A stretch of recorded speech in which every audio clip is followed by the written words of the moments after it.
हे भगवान, ये रोज रोज का कचरा, पता नहीं कितना कचरा जमा कर देते हैं। पढ़े लिखे कहते हैं अपने आप को, इस पार्क को कचरे का पेटी बना डाला।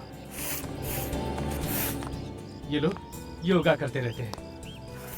ये जरूर बच्चे होंगे जिनके माँ बाप यही सिखाते होंगे कि कचरा जमीन पर फेंकना चाहिए। रोज रोज कचरा साफ करो और रोज दुगना कचरा मेरा इंतजार कर रहा होता है। हे भगवान, कभी तो सुन मेरी, कोई चमत्कार तो कर, या यूं ही कचरा साफ करवाता रहेगा जीवन भर। कचरा कचरा कचरा, दिन भर कचरा साफ करो, सुबह आओ कचरा। कुछ तो चमत्कार कर दे।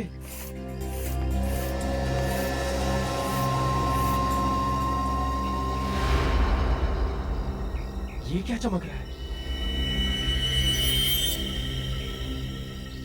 चेन।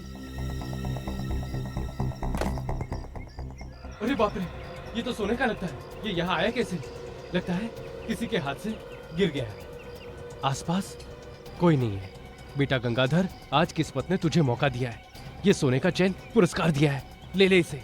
गंगाधर, भगवान ने आखिर तेरी सुनी ली। अरे ये क्या हाथ? इंसान का हाथ। इधर, यहाँ। कहीं डेड बॉडी तो नहीं यहाँ पे? सीआईडी को बुलाना पड़ेगा जल्दी।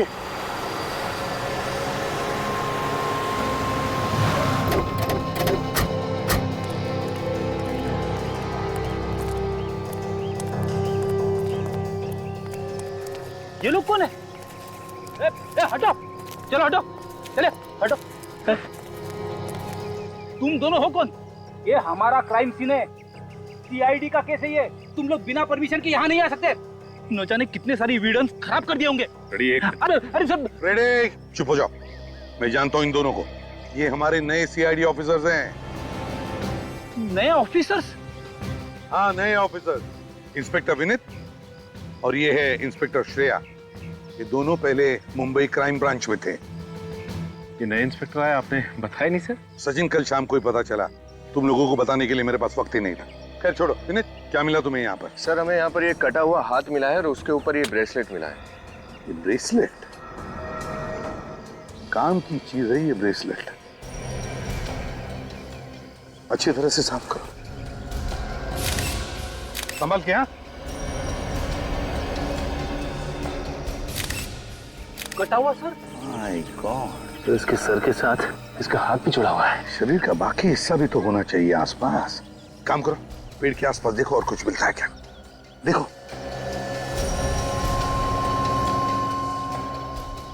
सर, कितनी बेरहमी से काटा है सर और हाथ को। और सर, ऐसा कोई क्यों करेगा? यहाँ इस हालत में किसी की लाश को दफनाने का क्या मतलब है? सिर्फ सिर और हाथ। पार्क तो ऐसी जगह है जहाँ पे काफी सारे लोग आते जाते रहते हैं। सचिन, विवेक, एक काम करो, पार्क में आसपास अच्छी तरह से देखो, कुछ मिलता है क्या।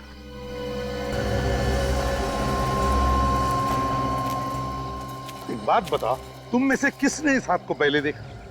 साहब, ये कटा हुआ हाथ सबसे पहले मैंने देखा। तुमने देखा? जी साहब। तुम क्या करते हो इधर? जी साहब, साफ सफाई करते हैं। सफाई करते हो? इधर आओ, जरा बताओ, ये पार्क क्या 24 घंटे खुला रहता है? नहीं साहब, सुबह 7 बजे से लेकर शाम को 7 बजे तक खुला रहता है। यहाँ पे वॉचमैन या सिक्योरिटी गार्ड नहीं है क्या? नहीं साहब, यहाँ पे कोई चौकीदार नहीं रहता। ये पार्क सुबह 7 बजे से लेकर शाम के 7 बजे तक खुला रहता है। इसका मतलब है ये काम तब किया गया जब ये पार्क या तो बंद था या फिर पार्क में कोई भी नहीं था उस वक्त किया है। सर, हाँ सर, यहाँ आसपास तो कुछ भी नहीं मिला सर। अबे ऐसा कुछ नहीं मिला सर। कुछ भी नहीं मिला? ये कैसे हो सकता है? तो शरीर का बाकी का हिस्सा कहाँ पर दफना दिया है? कहाँ छुपाया होगा? कोई बात नहीं, पता तो लगा ही लेंगे। इससे पहले एक काम करो, ये सिर और हाथ साळुंखे के पास भेज दो और इस आदमी का चेहरा, उसका स्केच सारे न्यूज़पेपर्स और टेलीविजन चैनल्स पर भेज दो।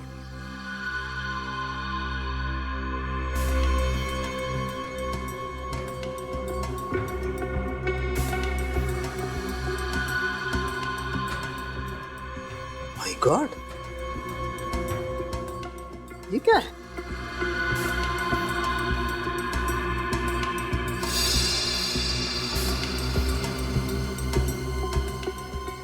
क्या हो सकता है? तारिका, मुझे तो एक कोई कागज का टुकड़ा दिखाई देता है।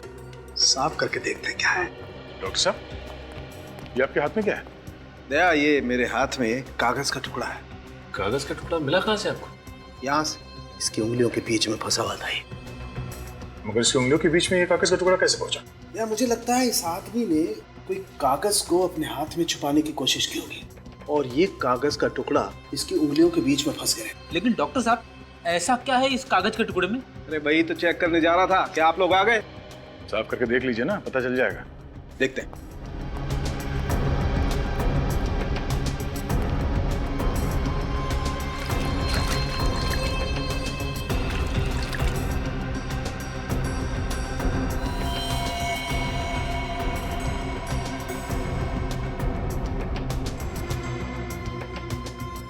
दया, ये तो कोई अखबार का टुकड़ा जैसा लग रहा है। बहुत ही पुराना अखबार का टुकड़ा। सर, इसमें फोटो जैसा कुछ है। कोई घटना या दुर्घटना की फोटो है। Right right, yes. सर, ये चौक लाइन से लगता है कि ये कोई हादसे की तस्वीर है। मगर सर, उसने ये फोटो छुपाया क्यों? कोई तो कारण होगा। इस आदमी के बॉडी के पार्ट्स हमें मिले हैं। हो सकता है उसका इस हादसे से कोई ना कोई संबंध हो। ये क्या? ये, हाँ सर, डेट जैसा कुछ है। हाँ, मतलब ये अखबार करीब 14-15 साल पुराना है। एग्जैक्टली। सर, हाँ, यहाँ पर कुछ है। क्या है? क्या है? ये देखिए, इसके जीप के अंदर एक नंबर छपा हुआ है। देखिए, जीप के अंदर नंबर। नंबर 3? सर, जीप पे नंबर 3 छापने का क्या मतलब है? ये केस तो कुछ ज्यादा ही उलझा हुआ है। पहले इस आदमी की उंगलियों के बीच में 14-15 साल पुराने अखबार की कटिंग, जिसमें एक हादसे की फोटो है, और अभी जीप में नंबर। इस आदमी का किसी न किसी जुर्म के साथ कोई ना कोई कनेक्शन जरूर है।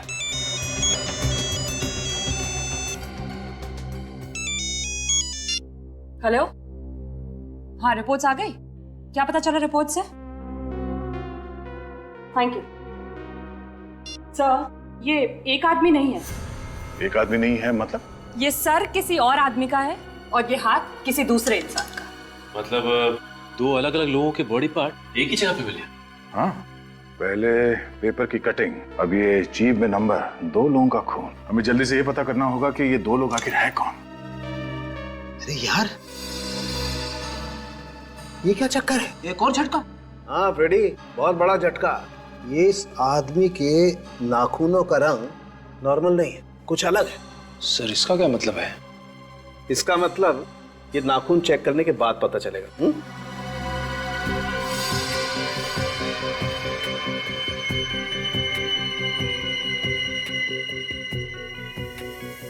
इसे साफ करके चेक करते हैं।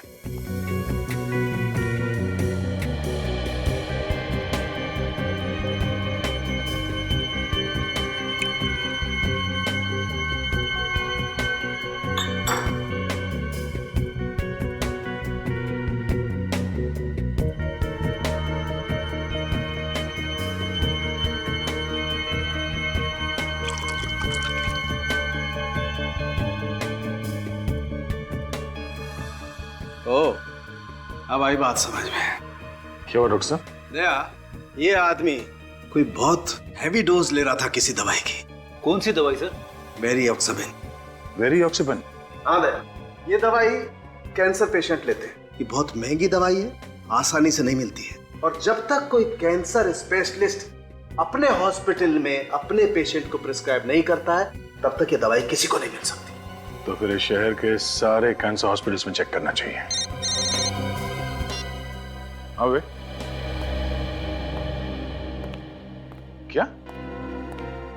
तो औरतों ने इस आदमी का चेहरे का स्केच पहचान लिया?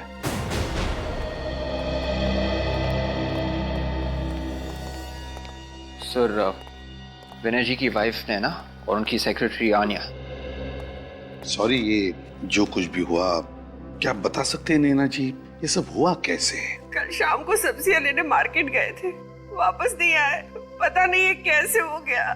मुझे ये भी पता नहीं कि उनके साथ ये किसने किया, क्यों किया। मुझे अब भी यकीन नहीं होता कि मेरे पति विनय अब नहीं रहे। जब वो घर वापस नहीं आ रहे थे तो आपने कोशिश नहीं की उन्हें कांटेक्ट करने की? मैंने उनको हर 2 मिनट के बाद फोन करने की कोशिश की, लेकिन उनका फोन बंद आ रहा था। ये विनय करते क्या थे? सर वो लॉयर थे। वकील थे? जी सर। तो क्या आप दोनों बता सकती हैं कि किसने किया होगा ये? किसी पर शक है आपको? सर ऐसा तो कोई याद नहीं। विनय सर बहुत ही नेक और शरीफ इंसान थे। वो लॉयर थे, पता नहीं किसी केस के सिलसिले में किसी के साथ कोई दुश्मनी हो तो पिछले कुछ दिनों में आपसे उन्होंने कुछ बताया या फिर आपने महसूस किया हो कि वो किसी केस को लेकर परेशान हो? मेरे पति विनय कोई भी केस के बारे में मुझसे कोई डिस्कशन नहीं करते थे। अभिजीत, समझ में नहीं आता कौन खून कर सकता है विनय का। बड़ी अजीब बात है ये। सर, जिस बेरहमी से विनय का खून हुआ है, ऐसा लगता है कि खूनी के दिल में विनय के लिए काफी जहर भरा था, काफी नफरत करता था वो। वही लगता है। सर, सालुंके साहब को ब्रेसलेट पर कुछ मिला है। अच्छा, क्या मिला है? ब्रेसलेट का लोगो। ब्रेसलेट का लोगो? अभिजीत, ये देखो। ऐसा कुछ वी जैसा लिखा हुआ है। वी जैसा ही कुछ है। विक, कंप्यूटर में चेक करो, देखो ऐसा लोगो किस ज्वेलर का है। Yes sir. हाँ अभिजीत,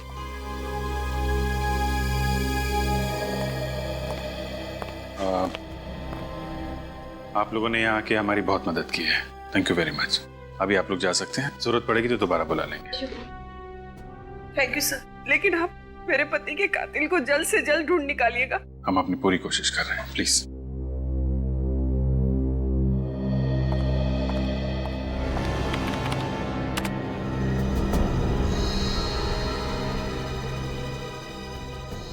मिल गया सर, वरदान ज्वेलर्स। ये वही दुकान है जो अपनी सारी ज्वेलरी पे इसी तरह का लोगो इस्तेमाल करते हैं। कहाँ पर है ये Vardan jeweller? Sir Pendra waste.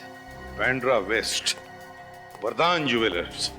Abhijit, इस वरदान ज्वेलर्स से पता चल जाएगा कि ब्रेसलेट खरीदा किसने था। बहन की शादी को 1 हफ्ता रह गया सर। आप घबराइए मत, कल शाम तक आपके गहने आपके घर पहुंच जाएंगे। नक्की? पक्का? मैं खुद आ जाऊं? नहीं, आप बस कल शाम तक गहने भिजवा दीजिए। ये सब अब मेरी जिम्मेदारी है। आप इत्मीनान से घर जाकर सो जाइए। ठीक है। नमस्ते। नमस्ते।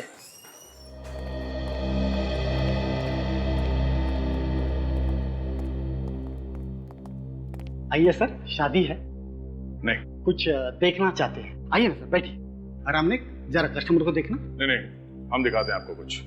आप लोग कुछ दिखाना चाहते हैं? घबराइए मत, हम लोग सीआईडी से हैं। कुछ प्रूफ है? सीआईडी? हाँ, ये ब्रेसलेट देखिए, ये आपकी दुकान का है? ठीक कहा आपने, ये मेरे दुकान से ही बना हुआ है। कहाँ मिला आपको? एक हाथ पे था ये। ब्रेसलेट तो हम हाथ के ऊपर ही पहनते हैं ना। हाथ कटा हुआ था। किसका हाथ था सर? यही पता करने के लिए हम लोग यहाँ पर आए हैं। क्या बता सकते हैं कि ये ब्रेसलेट किसने खरीदा था आपके यहाँ से? ऐसे ब्रेसलेट बहुत कम लोग बनवाते हैं, शायद 4 से 5 पीसेस ही बनवाए थे हमने। सर फिर तो बहुत आसानी से पता चल जाएगा कि ये 4-5 ब्रेसलेट्स किस किसने बनवाए थे। ये सही कहा मैडम ने। बता सकते हैं? मैं अभी दिखाता हूँ सर। श्रेया, इन सबके नाम और फोन नंबर्स नोट कर लो। जी।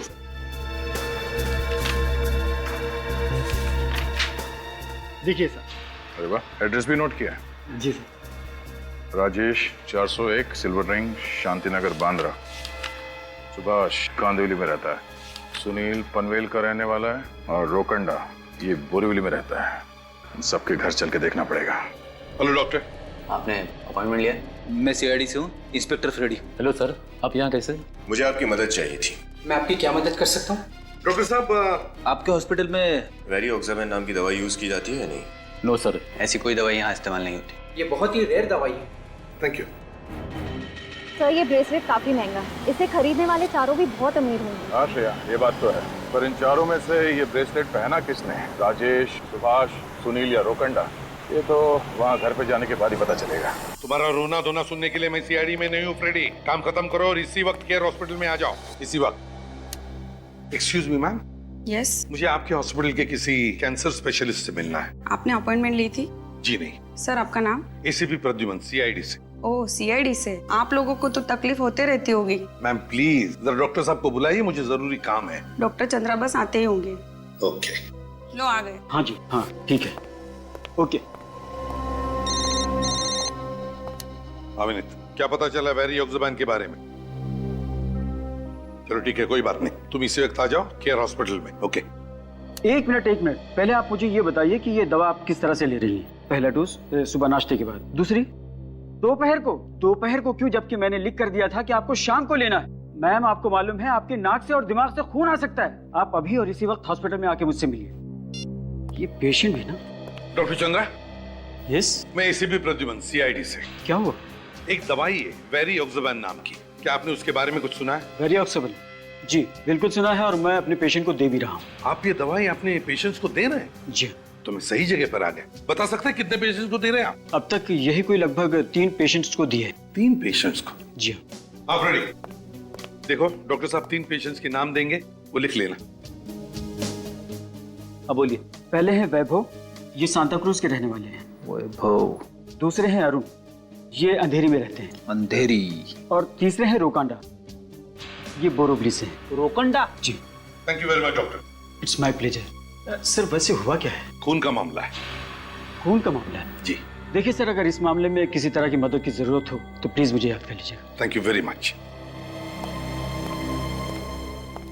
सर। आमिना, देखो इन 3 पेशेंट्स के नाम मिले, जो लोग ये दवाई ले रहे हैं। इन तीनों पेशेंट्स की जानकारी दया और बाकी लोगों को देना। विनीत का फोन। हाँ विनीत। सर हमें यहाँ से 3 पेशेंट्स के नाम मिले हैं। क्या हॉस्पिटल से 3 नाम मिले हैं? जी सर। अच्छा, जो ब्रेसलेट हमें लाश के हाथ पर से मिला, वैसे ब्रेसलेट 4 लोगों ने खरीदे हैं। 4? हाँ, 4 लोगों ने। उनके नाम है राजेश, सुभाष, सुनील और रोकंडा। रोकंडा? हाँ, रोकंडा। ये नाम तो हमारी लिस्ट में भी है सर। हाँ? Yes sir. ओह ठीक है, हम उसके घर जाते हैं। Okay sir. ओके। ये रोकंडा कहाँ रहता है? बोरीवली में सर। बोरीवली में। ये रोकंडा वही फेमस सिंगर तो नहीं जिसके शोज होते रहते हैं? लगता तो वही सर। सर अगर ये वही फेमस सिंगर है और वो कटा हुआ हाथ उसी का है, तो मीडिया में तो वो कटा हुआ हाथ रोकंडा का है या नहीं, या फिर उसने ये ब्रेसलेट किसी को गिफ्ट दिया है, ये तो बेल बजाने के बाद ही पता चलेगा।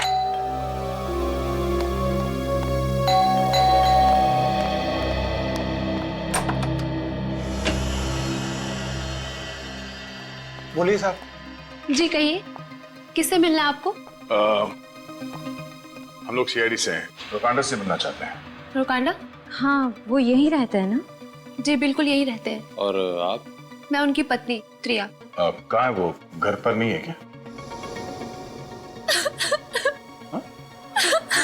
आप यहाँ बैठिए प्लीज।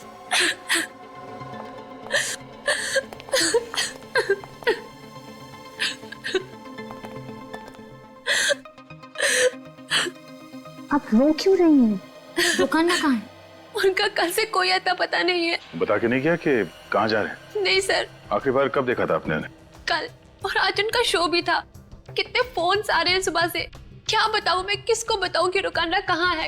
इनफैक्ट उनका फोन भी बंद आ रहा है। मुझे बहुत घबराहट हो रही है सर। प्लीज शांत हो जाइए। कैसे शांत हो जाऊं सर? आज सुबह मैंने पुलिस स्टेशन में मिसिंग रिपोर्ट भी लिखवाई थी। मिसिंग रिपोर्ट भी लिखवाई आपने? गायब कहाँ हो गया?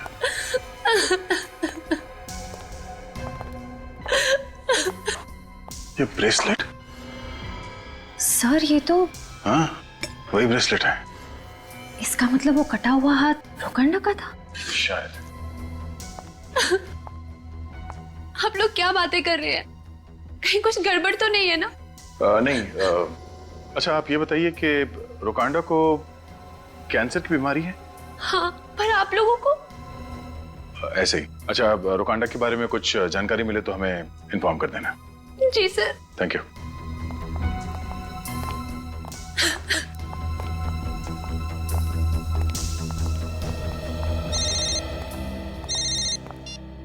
हेलो। हाँ क्या? कहाँ पे? पनवेल के हाईवे पे और भी बॉडी पार्ट्स मिले हैं?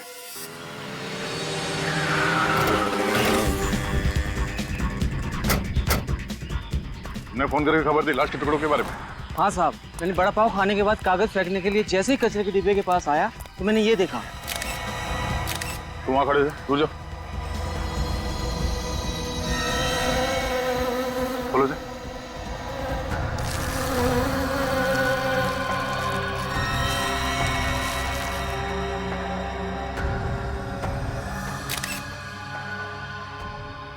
बॉडी के टुकड़े तो बिल्कुल वैसे ही हैं जैसे हमें उस पार्क में मिले थे। हाँ सर, इस लाश की हालत बिल्कुल वैसी है जैसे पहले की है। और सर बाकी का शरीर भी गायब है। खूनी ने लाश के टुकड़े को बड़ी सफाई के साथ इस प्लास्टिक की थैली में डाल के यहाँ पे कचरे के डब्बे में फेंक दिया। लेकिन सर कोई खूनी ऐसा क्यों करेगा? मैं भी वही सोच रहा हूँ। सर कहीं इन दोनों का खूनी कोई एक इंसान तो नहीं है? हो सकता है निखिल, मैं इस तरह से लाश को काट के फेंकने का क्या मतलब हो सकता है? इसके पीछे कोई ना कोई वजह तो होगी। एक मिनट, जरा हाथ हटा। इसका चेहरा देखो जरा ध्यान से। सर कहीं ये रोकांडा तो नहीं? ये वही फेमस सिंगर रोकांडा है। सर इसका मतलब पहले किसी ने इसे किडनैप किया और फिर इसका खून कर दिया। ऐसा लगता है श्रेया, मुझे तो लगता है कि वो वकील विनय उसे भी पहले किडनैप किया और मारा है। सर जिस तरह से इन दोनों का खून हुआ है विनय और रोकांडा का, उससे तो यही लगता है कि खूनी की इन दोनों से कोई जादुई दुश्मनी है। कोई ऐसा इंसान हो सकता है जिसके दिल में इन दोनों के लिए बहुत नफरत भरी हो। जिस तरह से लाश को काटा गया है ऐसा ही लगता है। श्रेया, रोकांडा की बीवी को फोन करके उसकी मौत के बारे में इन्फॉर्म करो। सर मैं जानता हूँ श्रेया, बहुत मुश्किल काम है। क्या करें, हमारा काम ही कुछ ऐसा है, फोन तो करना पड़ेगा। यस सर, मैं समझती हूँ। निखिल, इस बॉडी के पार्ट्स को फॉरेंसिक लैब भिजवा दो। हेलो मिसेस त्रिया।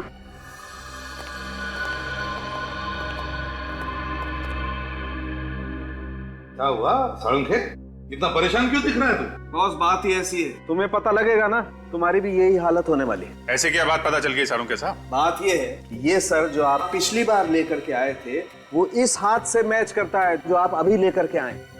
मतलब ये कि इस बार लाया हुआ हाथ और पिछली बार मिला हुआ सर वो एक आदमी का है, और पिछली बार लाया हुआ हाथ और इस बार मिला हुआ सर वो दूसरे आदमी का है। मतलब ये लाश लॉयर विनय की है और ये रोकांडा की? बिल्कुल।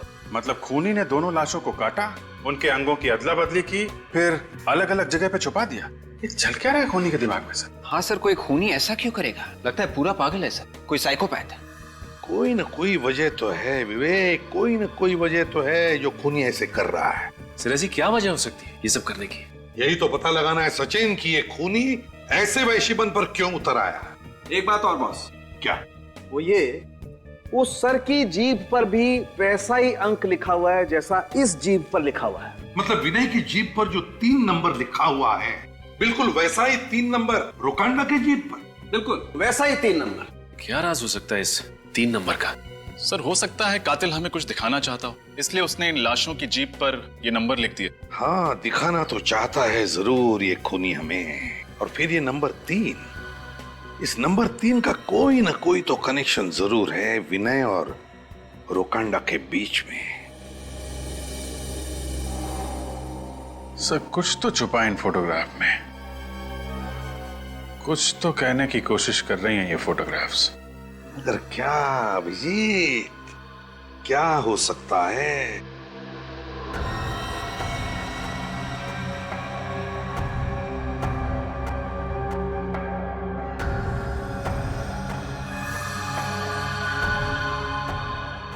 अभिजीत, बॉडी पार्ट्स को देखो, किसी खास तरीके से रखे गए हैं। कुछ समझ में आ रहा है? ऐसा लगता है कि कोई शेप दिया गया है, कोई आकार है। एग्जैक्टली अभिजीत। अभिजीत मुझे लगता है ये इंग्लिश का अल्फाबेट क्यू है ना? हो सकता है ना? हाँ सर। ये देखो।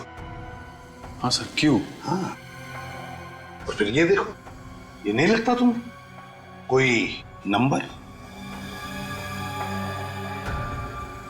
9? हाँ 9, ये देखो 9 9 9 है ना? और फिर ये 3 and 3, क्यों 933। सचिन इधर लिखो बोर्ड पे, Q933। हो क्या सकता है सर? शायद कोई पासवर्ड या फिर कोई लॉकर नंबर, कोई एड्रेस, सर कोई कोड। कोड। कोड। अभिजीत, उस क्राइम सीन पर रोकांडा के हाथ में ये कागज का टुकड़ा मिला था। कागज का टुकड़ा, इस पर एक फिगर बनाया हुआ है क्राइम सीन का। तो कहीं ऐसा तो नहीं कि ये कोड नंबर Q933 इस क्राइम सीन से जुड़ा है? क्या हो सकता है ये नंबर? क्राइम सर, कहीं केस नंबर तो नहीं?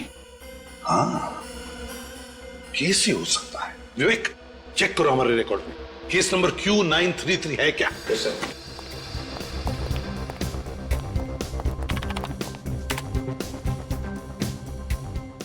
यस सर, इस नंबर का एक केस है, ये 1998, 14 साल पुराना केस है। हाँ। सर, इस केस में मुजरिम चंदू को 14 साल की सजा हुई थी सर, मर्डर के जुर्म में। और कुछ ही दिनों पहले वो जेल से छूटा। किसका केस सब? सर, ये केस कोई विनय हैंडल कर रहा था सर, लॉयर विनय। विनय?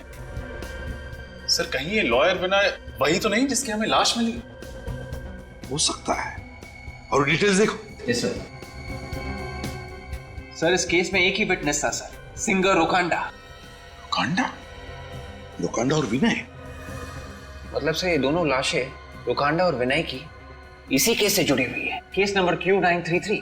हाँ, देखो विवेक, इन्वेस्टिगेटिंग ऑफिसर कौन था? सर, कोई इंस्पेक्टर प्रकाश। प्रकाश? क्या वो सर, आप प्रकाश को जानते हैं क्या? बिल्कुल जानता हूँ, कॉलेज के दिनों से ही जानता हूँ, पुराना दोस्त है मेरा वो। सर, तो फिर तो उनसे सारी डिटेल्स मिल जाएंगी केस की। हाँ अभिजीत, लेकिन पहले ये चंदू जिस जेल में था वहां से उसकी पूरी जानकारी निकालनी चाहिए। तब तक मैं इस इंस्पेक्टर प्रकाश से जाकर मिलता हूं। Excuse me. जी कहिए। हम लोग सीआईडी से, हमें एक कैदी के बारे में कुछ जानकारी चाहिए। सर बैठिए ना। नहीं, ठीक है। जी बताइए, किसके बारे में आप लोग जानना चाहते हैं? चंदू। चंदू जो खून के जुर्म में यहाँ बंद था? हाँ वही। अब उसके बारे में हमें कुछ बता सकते हैं? वो किसी का खून करके यहाँ आया था और इस केस में ये साबित हुआ था कि उसने पैसों के लिए किसी का खून किया था और उसने 13 साल की सजा भी काटी थी। 13 साल? जी हाँ, और अभी 2-4 महीने पहले वो जेल से छूट के गया। अच्छा, उसकी सजा पूरी हुई थी या पहले ही छूट गया? नहीं, उसे 14 साल की सजा हुई थी, लेकिन उसके अच्छे बर्ताव को देखते हुए सरकार ने उसकी 1 साल की सजा माफ कर दी। अच्छा, सजा काटने के बाद अब कहाँ मिलेगा, कुछ अंदाजा है आपको? नहीं सर, हमारे रिकॉर्ड में उसका कोई पता नहीं है। अच्छा, कोई ऐसी जगह जानते हो जहाँ वो अक्सर पुलिस से छिपने के लिए इस्तेमाल करता था? नहीं सर, हमें उसके बारे में ज्यादा जानकारी नहीं है। पिछले 13 साल में जब वो जेल में था तो उसे कोई ना कोई तो मिलने आता था ना? सर आप विश्वास नहीं करेंगे, पिछले 13 सालों में ऐसा कोई आदमी हमने नहीं देखा जो उससे मिलने आया था, और इस बात से जेल में सभी हैरान थे। पिछले 13 साल में उससे मिलने के लिए जेल में कोई भी नहीं है? हाँ सर, सच है। और ना तो उसका कोई रिश्तेदार, ना दोस्त, ना कोई यार, कोई नहीं था सर। ये तो बहुत ही अजीब बात है। बल्कि पुलिस ने जब उसे पकड़ा तब भी वो अकेला ही था। अच्छा, उसका घर कहाँ है, कुछ एड्रेस है आपके पास? अभी तक हमको उसके बारे में कुछ पता नहीं चला। इसका मतलब चंदू के आगे पीछे कोई नहीं था। लेकिन सर ऐसा कैसे हो सकता है? कोई भी इंसान इतना अकेला कैसे हो सकता है? कोई तो होगा जो उससे बातें करता होगा। अच्छा, जेल में चंदू का बर्ताव कैसा था? वो कैदियों से बात करता था या किसी से बात करता हो? सर कुछ खास नहीं, अकेला ही बैठा रहता था, अपनी दुनिया में वो खोया रहता था, किसी से ज्यादा बात ही नहीं करता था सिवाय एक आदमी के। कौन? सर राजू, चाय वाला। अक्सर वो हमारी जेल में चाय देने आया करता है। चाय वाला राजू? जी हाँ सर, सिर्फ उसी से बात करता था। कहाँ मिलेगा ये चाय वाला? सर आप आगे निकलिए और दाहिने मुड़िए और सीधे चलते जाना, उसका ठेला आगे दिख जाएगा। Thank you. Thank you sir. Raju चाय वाले के साथ बैठ के चाय पीते हैं। कितने सालों बाद आ रहा हूं मैं प्रकाश से मिलने के लिए। फिर भी सर, इतने वक्त बाद पुराने दोस्त से मिलने की बात ही अलग है। हाँ वो तो है। अरे एसीपी अंकल, आप लोग आइए ना अंदर। आयुष, कितने बड़े हो गए तुम? हैं? पापा कहाँ है? वो क्या हुआ? मुझे कुछ समझ नहीं आ रहा है अंकल। क्या हुआ आयुष, कोई प्रॉब्लम है? अच्छा है आप लोग आ गए, मुझे आपकी मदद चाहिए। क्या हुआ? प्रकाश सर ठीक तो है ना? पापा आज सुबह से कहीं चले गए हैं और मेरा फोन भी नहीं उठा रहे हैं। तो ऑफिस में फोन करते उनके? मैंने ऑफिस में फोन किया था पर पापा आज ऑफिस पहुंचे ही नहीं है। हो सकता है वो किसी बाहर के काम की वजह से ऑफिस ना गए हो या फिर बिजी हो। नहीं नहीं, पापा चाहे जितना भी बिजी हो मेरा फोन जरूर लेते हैं, और अगर फोन नहीं उठा सकते तो मैसेज जरूर करते हैं। आज तो कोई जवाब ही नहीं दे रहे हैं। मुझे बहुत चिंता हो रही है अंकल, प्लीज पापा को ढूंढिए ना अंकल। आयुष बिल्कुल घबराओ मत। अरे तुम्हारे पापा एक दिलेर और जाबाज ऑफिसर है, समझे? अच्छा आयुष एक बात बताओ, क्या पापा ने कभी तुम्हारे साथ किसी पुराने केस के बारे में कभी बात की थी? मेरा मतलब है case number Q933। Case number Q933 के बारे में तो मालूम नहीं, लेकिन पापा किसी पुराने केस को लेकर चिंतित जरूर थे। पुराने केस को लेकर? किसकी केस? कौन सी केस? वो किसी चंदू नाम के आदमी का केस था। चंदू?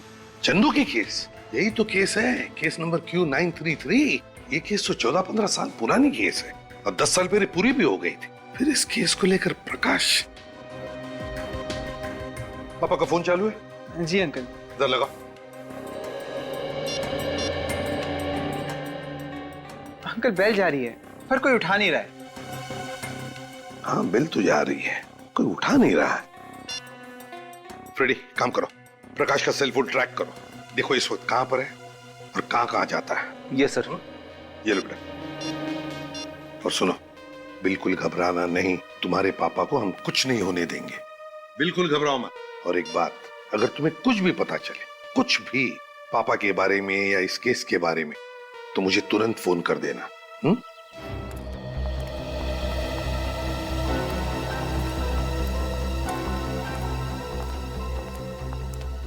हो रहा राजू? राजू जी साहब। 4 चाय देना। चौथी चाय किसके लिए साहब? तुम्हारे लिए। सोचा तुम्हारे साथ बैठ के चाय पिया जाए। क्यों नहीं साहब, ग्राहक तो भगवान का रूप होता है, और ग्राहक के लिए तो ये राजू कुछ भी कर सकता है साहब। बैठिए साहब, आइए आइए। और एक कैदी के लिए भी राजू कुछ भी कर सकता है ना? मैं कुछ समझा नहीं साहब। नहीं समझा? अभी समझाते हैं, निकल।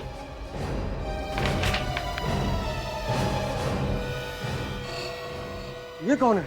मैंने तो इसे कभी नहीं देखा। कभी नहीं देखा। सच बोल, झूठ मत बोल। जेल में जाता था ना उसके लिए चाय लेकर। आप लोग क्या कह रहे हैं साहब?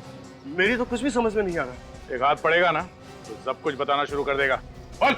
मुझे कुछ नहीं पता साहब, मुझे कुछ नहीं पता साहब, मैं इसे नहीं जानता साहब। वैसे नहीं मानेगा? क्या था? धुंध हटी? हाँ साहब, धुंध हट गई साहब, मैं बताता हूँ। ये साहब, ये चंदू है साहब। सिर्फ इतना याद आया या कुछ और भी बताना चाहता है तू? मैं इसे जेल में चाय देने जाया करता था, इसे मेरी चाय बहुत पसंद थी साहब। बस इतना ही? हमने तो सुना है कि तुम्हारी और चंदू की बहुत अच्छी दोस्ती थी। दोस्ती तो दूर की बात है साहब, वो मुझे जान से मारने की धमकियां देता था साहब। एक दिन मौका पाकर साहब उसने मुझे दबोच लिया और मुझे कुछ चिट्ठियां दी, और उसने मुझे कहा कि इन चिट्ठियों को पोस्ट कर दे, और मुझे धमकी दी कि अगर मैंने उसका कहना नहीं माना या किसी और को इस बारे में बताया तो वो जेल के बाहर अपने पार्टनर के हाथों मुझे मरवा देगा। और तुम मान गए? और मैं क्या करता मैडम, मैं एक मामूली चाय वाला और वो एक खूनी, डर तो लगता ही था। किस तरह की चिट्ठियां भिजवाता था वो तुमसे? ये तो मालूम नहीं साहब, डर के मारे मैंने वो चिट्ठियां कभी खोली ही नहीं। मगर साहब हर 5-6 महीने में वो अपने गांव मंगल नगर के लिए एक चिट्ठी जरूर पोस्ट करवाता था। मंगल नगर? मतलब उसका परिवार मंगल नगर में रहता है? और हाँ साहब, उसने जो आखिरी चिट्ठी पोस्ट करने के लिए दी थी वो कुछ दिनों बाद वापस आ गई थी साहब। वापस आ गई? क्यों? पता नहीं साहब, मैंने तो उसे पोस्ट कर दिया था लेकिन वो वापस आ गई। इस बात को मैंने चंदू को भी डर के मारे नहीं बताया साहब। क्या वो चिट्ठी अभी भी तुम्हारे पास है? जी। दिखाओ जरा। दिखाता हूँ साहब।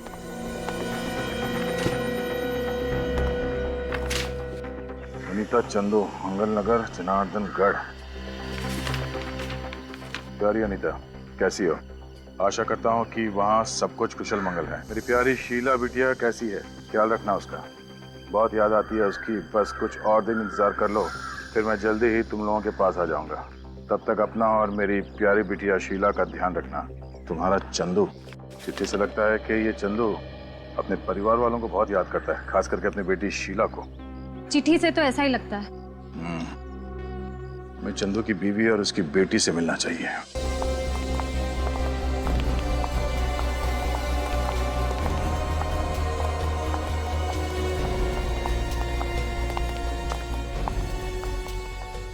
मंगल नगर तो पहुंच गया।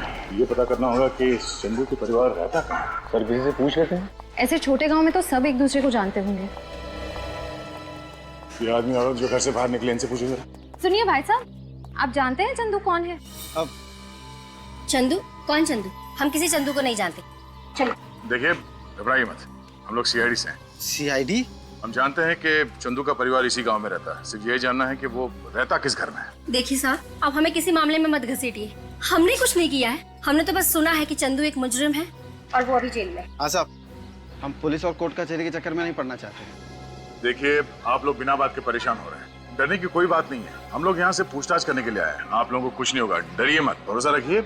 सीआईडी आप लोगों की सुरक्षा के लिए, परेशान करने के लिए नहीं। देखिए भाई साहब, बस इतना बता दीजिए कि ये चंदू रहता कहाँ है? रहता है नहीं साहब, रहता था। रहता था? अब तो ना वो यहाँ है ना उसके घर वाले। कहाँ गए वो लोग? ये तो नहीं मालूम। चंदू की बीवी और उसकी बेटी शीला यहाँ रहते थे, लेकिन 6 महीने पहले ही चंदू की बीवी मर गई। बहुत बीमार थी बेचारी।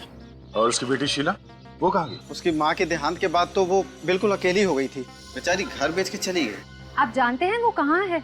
उसका पता, फोन नंबर, कुछ भी? उसके बारे में तो हमें कुछ नहीं पता, बस शीला जाते जाते हमारा आशीर्वाद लेके गई। बहुत अभागन बच्ची थी वो, जिंदगी ने आंसुओं के सिवाय उसे कुछ भी नहीं दिया।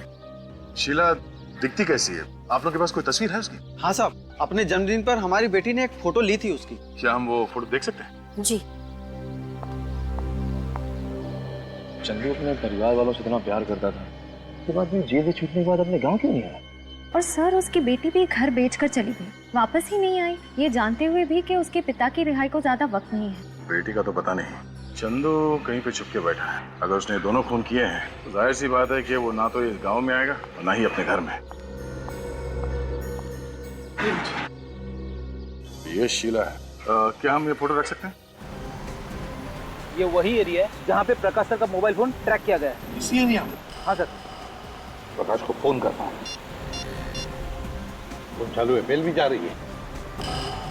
हम प्रकाश सर के मोबाइल फोन के नजदीक पहुंच गए। गुड। लेकिन एक बात मेरी समझ में नहीं आ रही। क्या? प्रकाश सर इतनी सुनसान जगह में करने क्या आए होंगे? कहीं ऐसा तो नहीं कि कोई उन्हें जबरदस्ती उठा के यहाँ पे लाए? हो सकता है। मुझे लगता है प्रकाश जरूर जानता है कटे हुए सिर और हाथों के बारे में, जरूर जानता है प्रकाश। सर, हम प्रकाश सर के मोबाइल फोन के बहुत नजदीक पहुंच गए सर।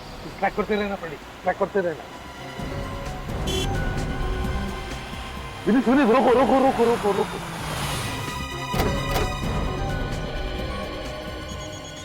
इसी एरिया में कहीं पर फोन की घंटी सुनाई पड़ रही है। आ रही है सुनाई? हाँ सर। हाँ।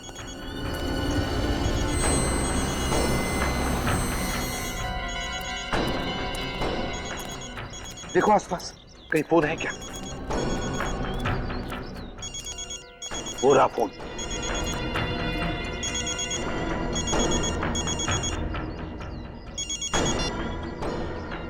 ये तो प्रकाश का ही फोन लगता है। इसका मतलब है प्रकाश यहीं कहीं आसपास ही होना चाहिए। मुझे तो डर लग रहा है सर, कहीं प्रकाश सर के साथ कुछ हो न गया हो। चुप रहो फ्रेडी, चुप चुप बोलो। अपनी अपनी गन निकालो। प्रकाश की जान को खतरा हो सकता है। पूरा है घर। मुझे लगता है सर कि प्रकाश सर इसी घर के अंदर होंगे। चलकर देखते हैं। जरा सी भी भूल हो गई तो प्रकाश की जान को खतरा हो सकता है।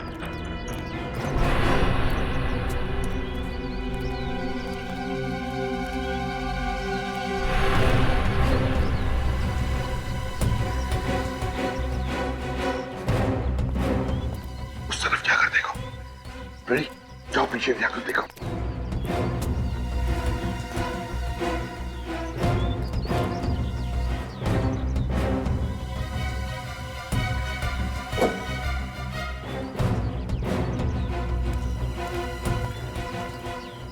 उधर कुछ नहीं दिख रहा है सर। सर, हाँ, बाहर से तो कुछ दिखाई नहीं दे रहा। ठीक है, कोई बात नहीं। घर के अंदर घुसते मगर सावधानी से। प्रकाश की जान को खतरा है, हो सकता है उसके साथ अंदर कोई हो भी सकता है, हैं?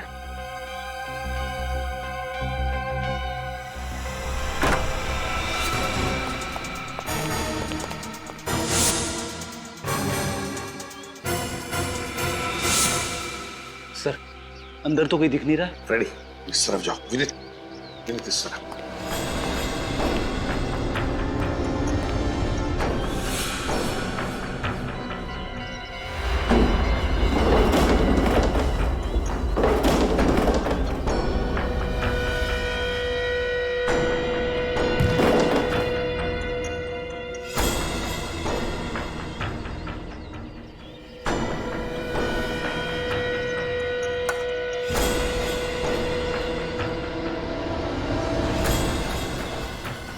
My God. प्रकाश, मेरी जल्दी से पानी लेकर आओ।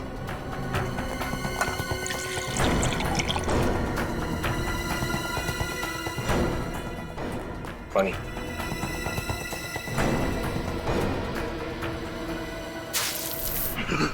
कौन हो तुम? कौन हो? देखो देखो, तुम लोग मुझे नहीं मार सकते, नहीं मार सकते। मुझे जाने दो मुझे, जाने दो। मेरी तरफ देखो, देखो मुझे। मैं प्रद्युमन, इससे भी प्रद्युमन, तुम्हारा दोस्त प्रकाश। तुम यहाँ कैसे? बताता हूँ, उठा उसे।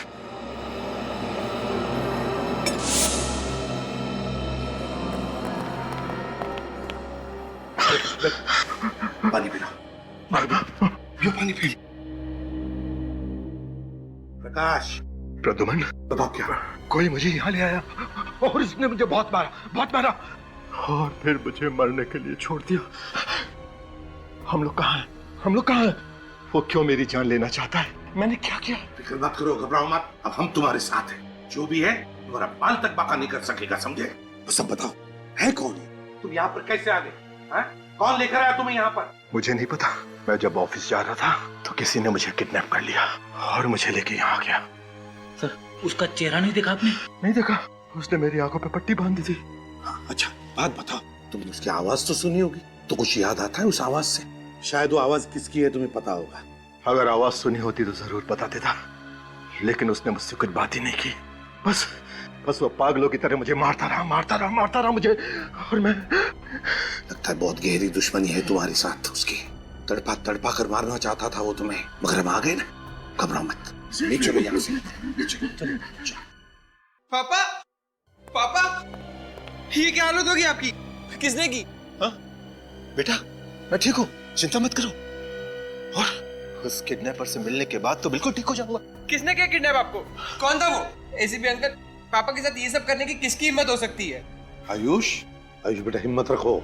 हम भी उसी आदमी को ढूंढने की कोशिश कर रहे हैं। शुक्र है प्रकाश सर हमारे साथ है, सही सलामत है। हाँ, ये बात तो है, आप लोग वक्त पर आ गए, वरना वो किडनैपर मेरे पापा को। आयुष, तुम एक जाबाज पुलिस ऑफिसर के बेटे हो, और जाबाज पुलिस ऑफिसर का बेटा कभी रोता नहीं है, डरता नहीं है वो किसी से। घबराओ मत, हम तुम्हारे पापा को कुछ नहीं होने देंगे। प्रकाश, तुम्हें उन लोगों के बारे में कुछ भी याद नहीं आ रहा? जरा याद करने की कोशिश करो, कुछ याद आ रहा है? सर प्लीज कुछ तो याद करने की कोशिश कीजिए। आपकी छोटी से छोटी बात उस किडनैपर को पकड़ने में हमारी मदद कर सकती है, प्लीज। तुम लोग समझ नहीं रहे हो, मुझे कुछ याद नहीं आ रहा है।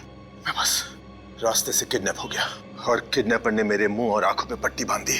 फिर वो मुझे वहां ले गया जहां से आप लोगों ने मुझे बचाया। बस वो मुझे पीटता रहा और पापा!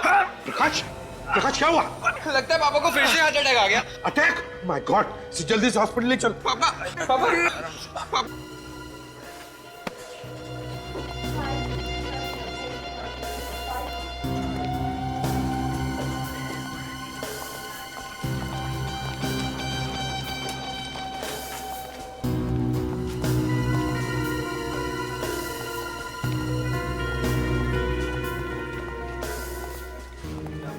जो भी अंदर जाएगा, फिर वो चाहे हॉस्पिटल का स्टाफ ही क्यों ना हो, नजर रखना अच्छी तरह से।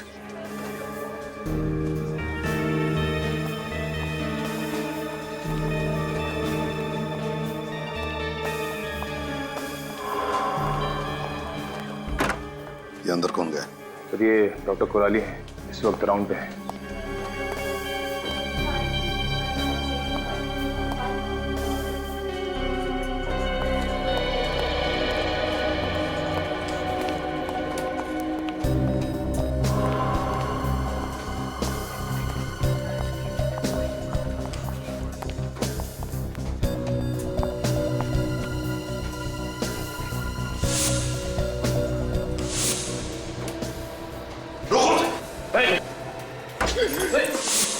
पकड़ो उसे! मेरी डॉक्टर को लेकर आओ, जल्दी जाओ। बस।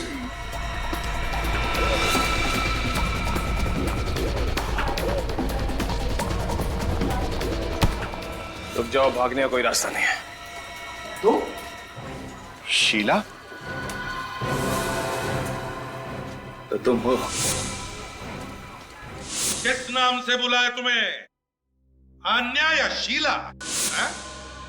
वाह, कितनी सफाई से अपने चेहरे के साथ साथ अपनी पहचान भी बदल ली। मगर अफसोस, चेहरा बदलने के बाद भी सीआईडी से बच नहीं पाई तुम। आप ये मत समझिए कि मैं इसलिए रो रही हूँ कि मुझे अपने किए का अफसोस है, बल्कि मैं इसलिए रो रही हूँ कि मैं प्रकाश की जान नहीं ले पाई। विनय और रोकांडा, उनकी जान लेकर क्या मिला तुम्हें? क्या हासिल किया तुमने? उन्हें क्या हासिल हुआ मेरे बाबा की जिंदगी बर्बाद करके? मेरे बाबा तो निर्दोष थे। 15 साल उन्हें सलाखों के पीछे सजा काटनी पड़ी, और जब वो जेल से बाहर आए तो उनकी मौत हो गई। क्या? जेल से निकलने के बाद तुम्हारे बाबा की मौत हो गई थी? हाँ, मेरे बाबा की मौत हो गई, और मरते मरते उन्होंने मुझे बताया कि उनके साथ नाइंसाफी हुई थी। 15 साल वो मुझसे मिलने के लिए तड़पते रहे। एक अच्छे खासे परिवार को बर्बाद कर दिया उन लोगों ने। बदला तो मुझे लेना ही था। आपकी वजह से मेरा बदला अधूरा रह गया। बदला? सच पता है क्या है? सच ये है कि तुम्हारे बाबा निर्दोष नहीं थे, खूनी थे। वो खूनी, एक मासूम की जान ली उन्होंने। ऐसा नहीं हो सकता, मेरे बाबा निर्दोष थे, खूनी नहीं हो सकते। ऐसा ही हुआ। झूठ बोला तुम्हारे बाबा ने तुमसे कि वो निर्दोष है, और तुम बदला लेने के लिए निकल पड़ी। तुम्हारी बदले की आग ने 2 मासूम लोगों की जानें ली, विनय और रोकांडा की। भूल गई तुम कि बदले की आग में खुद के सिवा और कोई नहीं जलता, और मिलता क्या है? सिर्फ खालीपन और किए कर्मों का बोझ। बहुत गलत किया तुमने शीला, कानून को अपने हाथों में लिया। अफसोस, तुम्हें तो अब फांसी ही होगी।